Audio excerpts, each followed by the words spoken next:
तलाक का एक नया मामला सामने आया है। पति ने पढ़ा लिखा के पत्नी को नया मोबाइल ले दिया और पत्नी फेसबुक पे दोस्त बना के उसके साथ फरार हो गई है।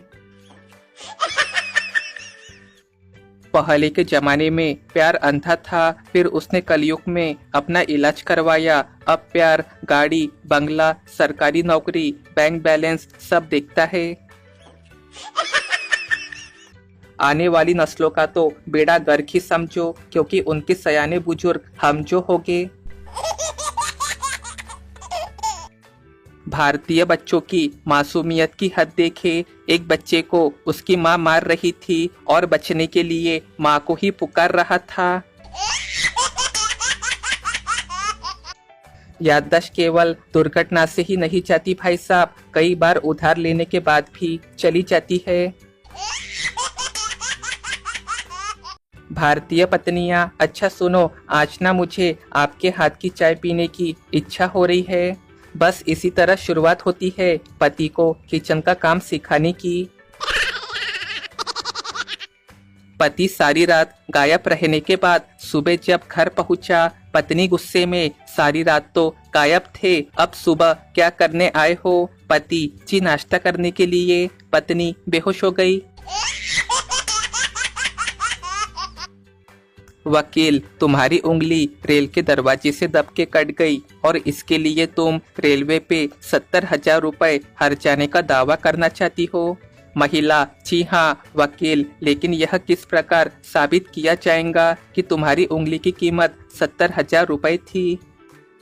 महिला बोली, क्योंकि उस उंगली पे ही मैं अपने पति को नचाया करती थी। वकील बेहोश हो गया।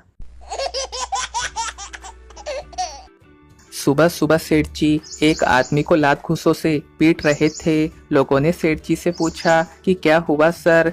सेठ जी गुस्से से लाल पीले होते हुए बोले, इसको मैंने कुछ रुपए उधार दिए थे, पर जब भी मांगने चाहता था तो ये कहता कि पत्नी फिलहाल हॉस्पिटल में है तो मैं कुछ नहीं बोल पाता, लेकिन आज पता चला कि इसकी पत्नी नर्स है। ये नालायक पूरे 2 साल से मुझे उल्लू बना रहा है।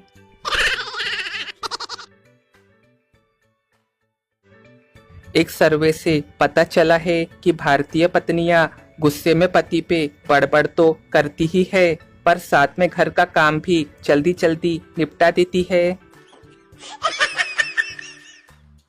OLX पर एक ऐड देख के रोना आ गया। फॉर सेल शादी का शेरवानी सूट, न्यू कंडीशन, सिर्फ एक बार पहना हुआ, वो भी गलती से। बहू विवाह के अगले दिन सुबह 8 बजे जैसे ही अपने कमरे से बाहर निकली तो ड्राइंग रूम में बैठी उसकी सास कड़क आवाज में बोली, अब ये देर से सो के उठने का तरीका यहाँ नहीं चलेगा। बहू ये सुनते ही वापस अपने कमरे में गई और एक डायरी और एक छोटा सा बैग लेके वापस आई और सास के बगल में बैठ के डायरी का पन्ना खोल के पढ़ना शुरू किया।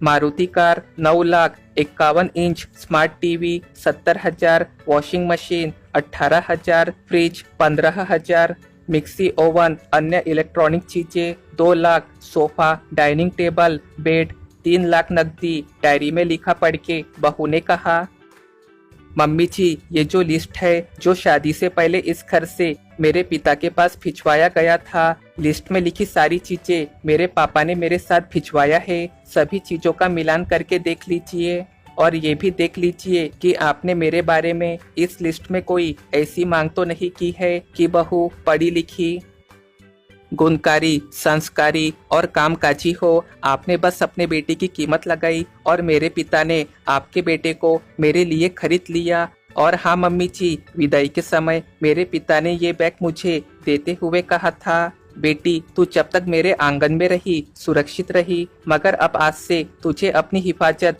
खुद करनी है। सास ने उत्सुकता से पूछा, क्या है इस बैग में? बहू ने धीरे से उस छोटे से बैग का चेन खोला तो उसमें एक बंदूक थी। ये देख सास ने तुरंत अपनी उखड़ी सांस को नियंत्रित करते उठी और कहा, बेटी तू अभी सो के उठी है, रुक मैं तेरे लिए चाय नाश्ता बनाती हूँ। पत्नियां कभी पति से पहले भोजन नहीं करती, क्योंकि वैज्ञानिक जब भी कभी कोई दवा बनाते हैं तो पहले चूहों और बंदरों पे परीक्षण करते हैं। बाप बोला, बेटा अगर ससुराल वाले स्कूटर दे तो कार मांगना, कूलर दे तो एसी मांगना, घर दे तो बंगला मांगना। बेटा बोला, पापा अगर वो लड़की दे तो उसकी माँ को भी मांग लो क्या? बाप खुशी के मारे वही बेहोश।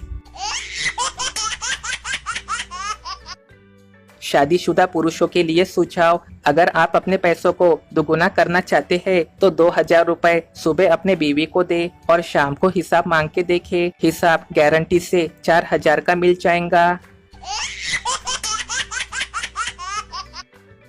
किसी ट्रेन में बैठी महिला बार बार वही बात दोहरा रही थी, जल्दी से खा लो बेटा वरना हलवा ताऊ को दे दूंगी। जब काफी देर हो गई तो बाजू में बैठे ताऊ बोले, बहन जी आपको जो फैसला करना है ना जल्दी कीजिए, आपके हलवे के चक्कर में मैं 3 स्टेशन आगे आ गया हूँ। एक आदमी भारत में बहुत रौब दिखा रहा था। वो आदमी अकड़ के सीना तान के चल रहा था। उस आदमी के आगे पीछे 5-6 लोग रिक्वेस्ट मोड में थे। ना वो दूल्हा था, ना दूल्हे का बाप, ना दूल्हे का चाचा। ऐसी क्या बात थी? बाद में पता चला कि दारू की जिम्मेदारी उसके पास थी। हम बचपन में डोरबेल बजा के भाग जाते थे और अब व्हाट्सएप पे मैसेज करके डिलीट एवरीवन कर देते हैं। हरकत वही, सोच नई। बीवी ने पति का मोबाइल देखा। फोन बुक में लड़कियों के नाम कुछ इस प्रकार से थे, पड़ोसन की बच्ची, नई बच्ची, पुरानी बच्ची, सामने वाली बच्ची, ऊपर वाली बच्ची, कॉलेज वाली बच्ची। बीवी को उत्सुकता हुई कि मेरा नंबर किस नाम से सेव होगा। बीवी ने अपना नंबर डायल किया तो लिखा आया दुश्मन की बच्ची। पहला दोस्त बोला, तुम हर शनिवार को अपनी पत्नी से झगड़ा करते हो और सोमवार को उससे मना लेते हो, इससे तुम्हें क्या फायदा मिलता है? दूसरा दोस्त बोला, ये एक छोटी सी बचत योजना है यार, जिससे रविवार को होने वाले फालतू खर्चों से बचा जा सकता है।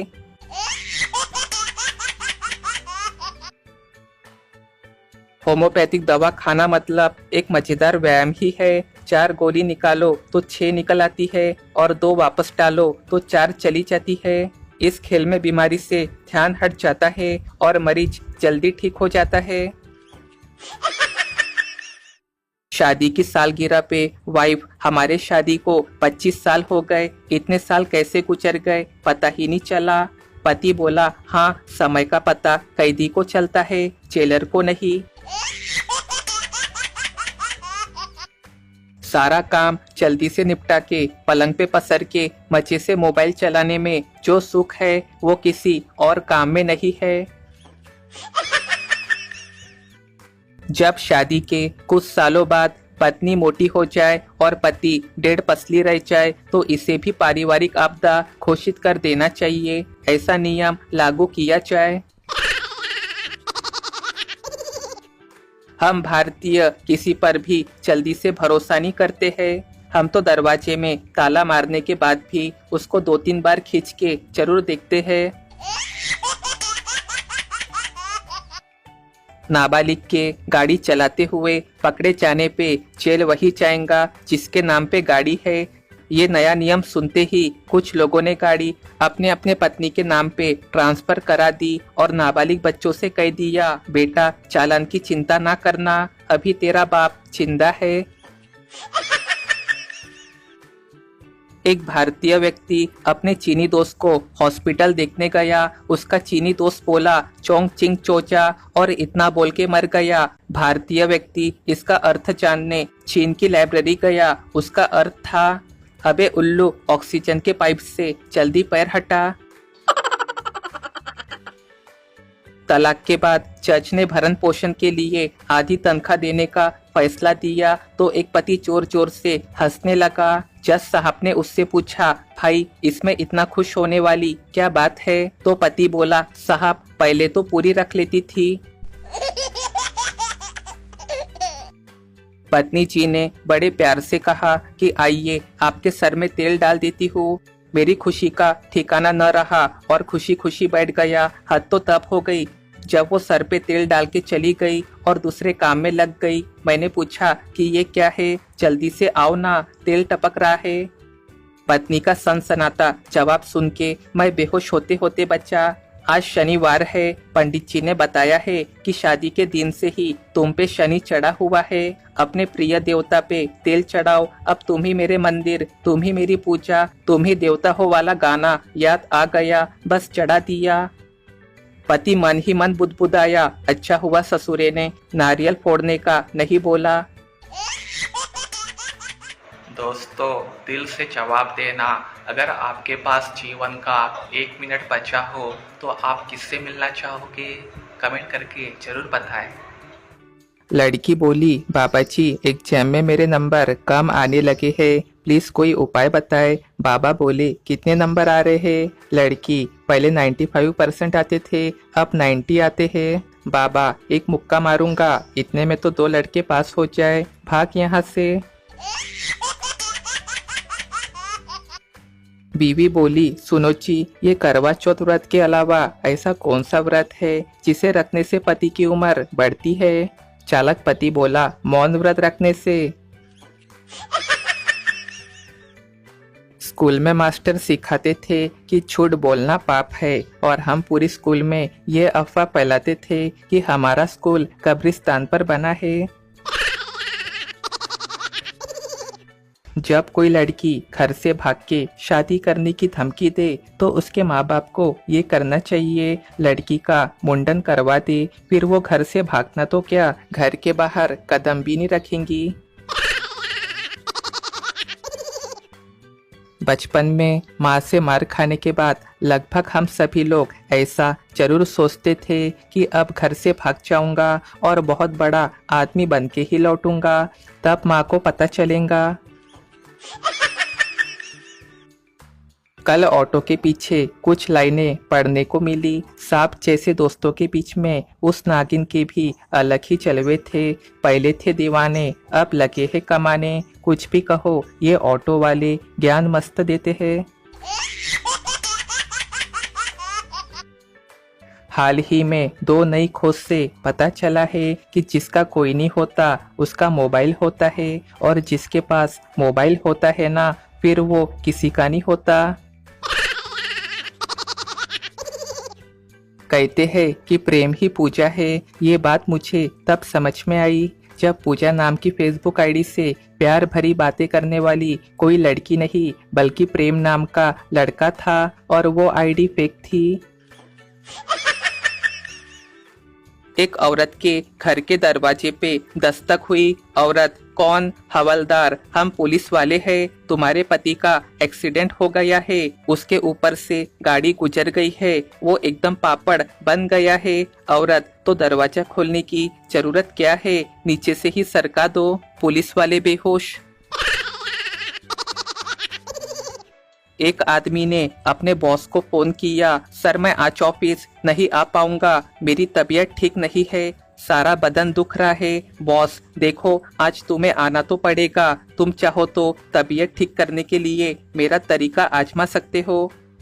ऐसी हालत में मैं तो अपने बीबी से सारे बदन की मालिश करवाता हूँ और थोड़ी देर में सारा दर्द गायब। समझे? 2 घंटे बाद आदमी ने बॉस को फिर फोन किया, आपने बिल्कुल ठीक कहा था सर, आपने जैसा कहा मैंने वैसा ही किया और अब मैं बिल्कुल तरोताजा महसूस कर रहा हूँ।